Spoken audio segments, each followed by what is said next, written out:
श्री कृष्णा श्री कृष्णा श्री कृष्णा श्री कृष्णा। गुरुर्ब्रह्मा गुरुर्विष्णुः गुरुर्देवो महेश्वरः गुरुः साक्षात् परं ब्रह्म तस्मै श्री गुरवे नमः। तस्मै श्री गुरवे नमः। हरि ओम तत्सत्।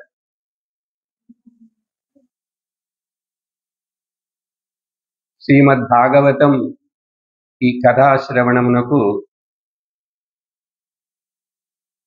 మనకు అవకాశం ఇచ్చినటువంటి ఆ భగవంతుడికి మొదట కృతజ్ఞత తెలుపుతూ భాగవత కథను వినటం మొదలు పెడదాం.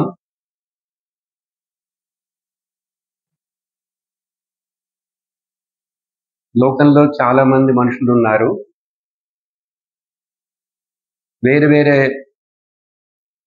మనుషులు వేరే వేరే లక్ష్యములను ఎన్నుకుంటారు. లక్ష్యములు ఇది సాధించాలి అది సాధించాలని ఎన్నుకుంటారు. కానీ మనందరం వేదమును ఎన్నుకున్నాం. దేన్ని ఎన్నుకున్నాం? వేదమును ఎన్నుకున్నాము మన లక్ష్యముగా. అంటే అర్థం భగవంతుడిని ఎన్నుకున్నాం. భగవంతుడు వేరు కాదు, వేదము వేరు కాదు. భగవంతుడి యొక్క వాక్ స్వరూపమే వేదం. అందుకనే వేద బ్రహ్మ నాద బ్రహ్మ అంటారు. కాబట్టి ఇలా వేదమును ఎన్నుకున్నట చేత మనం చాలా ఉన్నతులం అందరికంటే కూడా అని గర్వపడాలి. నేనేదో ఈ వేద అధ్యయనంలోకి వచ్చాను, ఏదో వచ్చానని అని కాకుండా ఏదో చాలా సుకృతం పుణ్యం చేసినందువలన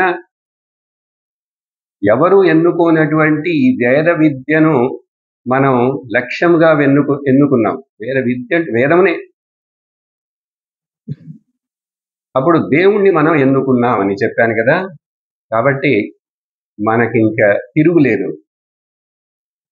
మన లక్ష్యము, మనము చేరపోయేటువంటి ఆ గమ్యము తిరుగులేని లక్ష్యం, గమ్యాలు. అందుకని చాలా ఉత్సాహంగా, చాలా ఆనందంగా, చాలా భక్తితోటి, ప్రేమతోటి, శ్రద్ధతోటి వేద విద్యను నేర్చుకుంటున్నాం. కాబట్టి ఆ వేద విద్యలో భాగముగా ఉన్నటువంటి ఈ భాగవతము, వేద విద్యలో భాగవతము ఎట్లా భాగంగా ఉంది? మీలో చాలా మంది నన్ను చూడట్లేదు, చాలా మంది వేరే ఏమి చూస్తున్నారు. ఇదేం రాయొద్దు, ఏ పుస్తకము చూడొద్దు. మధ్యాహ్నం ఈ సమయం అంటే పొద్దునుంచి బాగా అధ్యయనం చేసి అటు ఇటు నడిచి తిరిగి ఇప్పుడు కొంచెం నిద్ర వచ్చే అవకాశం ఉండవచ్చు. అందుకని మీరు కొంచెం గమనంతోటి ఉండాలి. అర్థమైందా? అందరు నన్ను ఇక్కడ చూస్తే మీకు చెప్పే విషయాలు బాగా అర్థమవుతాయి. ఏం చెప్తున్నాను? మన వేదాన్ని ఎన్నుకున్నాము లక్ష్యముగా, అంటే దేవుణ్ణి ఎన్నుకున్నామని అర్థం. దేవుణ్ణి ఎన్నుకున్నాము అంటే మనం ఇంకా మనకు తిరుగులేదు ఈ లక్ష్యమునకు, ఈ ఎన్నుకున్నటువంటి గమ్యమును. అప్పుడు ఆ వేదములో భాగముగా ఉన్నటువంటి భాగవతం అని చెప్తున్నాను నేను. భాగవతం అంటే అన్ని పురాణాలు. పురాణాలు నేరుగా వేదంలో భాగంగా ఉన్నాయా, లేక వేదములో తర్వాత గొప్ప ఋషులు మునుల చేత అవి బయటికి తీసుకురాబడి చెప్పబడినవా? మొత్తంలో శాస్త్రంలో ఈ 18 ముఖ్యమైన పురాణాలు కూడా భాగాలే. ఆ తర్వాత 18 ఉప పురాణాలు కూడా ఉన్నాయి. వాటన్నిటిని మీరు తర్వాత వాటి పేర్లు తెలుసుకుంటారు. పురాణాలు అనేటువంటి కథలతోటి కూడి ఉంటాయి. కథ అంటే అందరికి ఇష్టం కదా. పెద్దవాళ్ళకి, చిన్నవాళ్ళకి, అందరికీ ఇష్టమే. వయసు అయిన వాళ్ళందరికీ కూడా కథలంటే ఇష్టం. అందుకని మన ఋషులు ఏం చేశారంటే మనకు మొదట ఆధ్యాత్మిక మార్గము, భగవంతుడు ఇవన్నీ మనలోకి నూరిపోయాలంటే ఆ భగవంతుడికి అవతారాలని చెప్పి కథలు లీలలు చెప్తే మనకు బాగా ఉత్సాహం వస్తుంది, భగవంతుడి మీద భక్తి కలుగుతుంది, శ్రద్ధ ఏర్పడుతుంది. ఆ తర్వాత చిన్నగా అసలు భగవంతుడంటే ఏమిటి, భక్తుడంటే ఏమిటి, ఈ భగవంతుడికి భక్తుడికి ఉన్నటువంటి సంబంధం ఏమిటి అన్నీ అర్థమవుతాయి ఆ పై మెట్లన్నీ ఎక్కేటప్పుడు. కాబట్టి ఈ కథల రూపంలో ఉన్నటువంటి పురాణాలు మొదటి మెట్టు అని చెప్పొచ్చు. కానీ ఆ పురాణాలు అంత తేలిగ్గా అందరూ చెప్పలేరు, అందరికీ అర్థం కావు. ఏదో కాకి గురించి కథ చెప్పినట్టుగాను, నక్క గురించి కథ చెప్పినట్టుగా చెప్పే కథలు కాదివి. అందువలన కొంచెం అది గ్రహించగలిగినట్టు వాళ్ళకి అర్థమవుతుంది, అలాగ చెప్పాలి. ఈ కొద్ది రోజుల్లో మనం ఈ భాగవత మహాపురాణం యొక్క గొప్పతనం ఏమిటి, దీంట్లో ఏం చెప్పబడింది, ఏ కథలు ఉన్నాయి, వీలైనంత వరకు నిదానంగా చూద్దాం. మొదట ఈ వేదం మీద పొద్దున చెప్తున్నారు కదా, నిన్నటి నుంచి కూడా స్వామిని వారు మనకు దాని మీద అత్యంత శ్రద్ధ ఉండాలని. అలాగే మనకు ఈ పురాణాల్లో కూడా ఏం చెప్పబడింది, అది నాకు ఉపయోగపడుతుందా నా జీవితానికని సందేహం రాకూడదు. వేదంలో ఏం చెప్పబడిందో, వేదం యొక్క సారం ఏమిటో అదే ఈ పురాణాల్లో కూడా ఉంది, కానీ పైకి కనపడదు, కథల రూపంలో ఉంటుంది. అండర్ కరెంట్ అంటారు కదా, నది పైన కొన్నిసార్లు చిన్నగా ప్రవహిస్తుంది, ఇక్కడ గంగలాగా కాదు, కింద లోపల వేగంగా వెళుతుందిట. అలాగా దీంట్లో కూడా ఆ వేదం ఏమి చెప్పుటకు అసలు వచ్చింది, ఆ సారాంశము, ఆ ముఖ్యమైనటువంటి లక్ష్యం అది ఇప్పుడే చెప్పేస్తాను. 4 లక్ష్యాలు మనుషులకు ఉండాలని చెప్పి శాస్త్రము చెప్పింది మనకు. ఆ 4 లక్ష్యాలని ఇక్కడ సంస్కృతంలో 4 పురుషార్థాలు అంటారు. చతుర్విధ పురుషార్థాః. అవి మీరు వినే ఉంటారు, పేరు మీ చెవుల్లో పడి ఉంటాయి. ధర్మ, అర్థ, కామ, మోక్ష. 4 పురుషార్థాలు. ఎన్ని పురుషార్థాలు? అందరూ చెప్పట్లేదు సమాధానం, శబ్దంగా రావాలి. మీరు శబ్దంగా ఉత్సాహంగా చెప్తే నేను కథ ఉత్సాహంగా చెప్తాను, అర్థమైందా? ధర్మ చెప్పండి, అర్థ, కామ, మోక్ష. అప్పుడు ఇవేంటంటే 4 మెట్లు లాగా. మోక్షం చివరి మెట్టు, అందరూ పొందవలసింది, చేరవలసింది. ఇది చెప్పడానికి వేదం వచ్చింది. కానీ అది అర్థం చేసుకోవటానికి ఈ మెట్లన్నీ మొదట్లో ఎక్కడం నేర్చుకోవాలి. ఈ మెట్టు ఎక్కకుండా ఆ పై మెట్టుకి వెళ్ళలేడు. లేదండి నేను లాంగ్ జంప్, హై జంప్ చేస్తానంటే అట్లాంటిది కాదు ఇది. పూల్ జంప్ చేస్తాను అట్లా అవ్వదు. నువ్వు ఆ మెట్టు ఎక్కాలి, అక్కడ సరిగ్గా బాగా ఉండాలి, తర్వాత అది నేర్చుకుని పై మెట్టుకి ఎట్లా వెళ్ళాలో నేర్చుకొని వెళ్ళాలి. అలాంటిది ఈ విద్య. సరే, 4 పురుషార్థాలు, దాంట్లో మోక్షం. అప్పుడు దానికోసం ఒక శ్లోకమే చెప్పారు. వేదే రామాయణే చైవ పురాణే భారతే తథా ఆదావంతే చ మధ్యే చ హరిః సర్వత్ర గీయతే అని. పదపదానికి అర్థం చెప్పక్కర్లేదు, కొంతవరకు మీకు అర్థమై ఉంటుంది. కొంచెం చెప్తాను. ఏమిటంటే ఈ శ్లోకం యొక్క అర్థం, చూడు బాబు, వేదము, రామాయణము, భాగవతము, పురాణము, ఎన్నెన్ని శాస్త్రమని మన హిందూ సంప్రదాయంలో, సనాతన ధర్మంలో చెప్పబడ్డాయో, ఇవన్నీ కూడా మొదట్లో, చివరిలో, మధ్యలో చెప్పేటువంటి విషయం ఒకే ఒకటి. ఏంటది? ఎన్నున్నాయి? ఒకే ఒకటి. చెప్పండి, ఇంకా దీర్ఘం తీయాలి. ఒకే ఒకటి. ఇప్పుడు ఇక్కడ పదంలో వ్యత్యాసం వచ్చిందండి. ఏంటంటే ఇప్పుడే కదండి 2 నిమిషాలకు ముందు మోక్షం చివరిదన్నారు. కానీ ఈ శ్లోకంలో ఆ మోక్షం అనే పదం వాడకుండా ఏం చేశారంటే హరి సర్వత్ర గీయతే, అన్ని చోట్ల ఎప్పుడు నీ ఎక్కడైనా చూడు, ఆ పేజీ చూడు, ఈ పేజీ చూడు, మొదట చూడు, వెనక చూడు, మధ్యలో చూడు, ఎక్కడైనా చూడు, హరిని గురించి చెప్పబడింది అన్నారు. అది ఇప్పుడు పెద్ద వివరం చెప్పను. మోక్షం ఈజ్ ఈక్వల్ టు హరి అండి, హరి ఈజ్ ఈక్వల్ టు మోక్షం అండి. అది మీకు తర్వాత అర్థమవుతుంది. ఆ పదం సంస్కృతం బాగా నేర్చుకున్న తర్వాత అర్థమవుతుంది. ఇప్పుడు ఇక అంతవరకు తెలుసుకోండి. కాబట్టి భేదమేం లేదు. ఆ శ్లోకం చాలా చక్కగా చెప్పారు కదా. అదిని మనసులో పెట్టుకుని మనం ఈ భాగవతంలోకి ప్రవేశం చేస్తాం. ఏదైనా మొదట ఒక కొత్త వస్తువును తయారు చేస్తారు కంపెనీలో. దాన్ని మార్కెట్ చేయాలంటే, బయట విక్రయం చేయాలంటే ఏం చేస్తారు? అడ్వర్టైజ్మెంట్లు ఇస్తారు కదా. అన్ని చోట్ల అడ్వర్టైజ్మెంట్, రోడ్డు మీద, టీవీల్లో, అక్కడ సినిమాల్లో.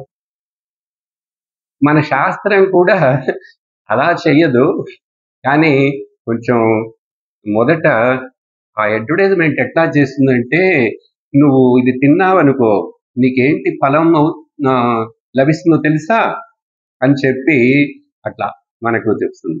ఎట్లాగైతే చిన్నప్పుడు మీరు మీ అమ్మ వాళ్ళు నువ్వు ఏదైనా రాయాలి, స్కూల్కి వెళ్ళాలి, ఏదైనా చేయాలంటే నీకు మిఠాయి ఇస్తాను, నువ్వు ముందు అది చేసిరా, నువ్వు లే స్నానం చేయి, నీకు నేను ఇది ఇస్తాను తినటానికి, చాక్లెట్. ఇప్పుడు చాక్లెట్ చెప్పకూడదు, తినకూడదు కూడా, మిఠాయి అని చెప్పి చెప్తారు కదా. ఎందుకంటే మనకు ఆ మిఠాయి మీద ఇంట్రెస్ట్ ఉంది కాబట్టి వెంటనే చేస్తానమ్మా అని చెప్పి పరిగెట్టుకుంటూ వెళ్ళి చేసేసి వస్తారు, మిఠాయి అంటారు కదా. కరెక్టా? తలలూపరు ఎవరు? కరెక్ట్. అట్లాగే ఇక్కడ ఏవి చదివిన స్తోత్రాలు, ఈవెన్ ఉపనిషత్తులు, ఆ భగవద్గీత గురించి, విష్ణు సహస్రనామ గురించి, లలితా సహస్రనామ గురించి అన్నిట్లో చివర ఫలశ్రుతి. విన్నారా ఈ పదం? పూజలలో ఏది చేసినా సరే ఫలశ్రుతి. ఇది చేస్తే ఏం ఫలం వస్తుందో దాని గురించి విను మొదట్లో, అప్పుడు నీకు ఇంట్రెస్ట్ వస్తుంది చేయాలని. కాబట్టి మనలో మొదట ఆ ఉత్సాహాన్ని, ఇంట్రెస్ట్ని కలిగించటం కోసం ఈ భాగవత మహాపురాణం కూడా మొదట్లో దీని యొక్క గొప్పతనం ఏమిటి అసలు,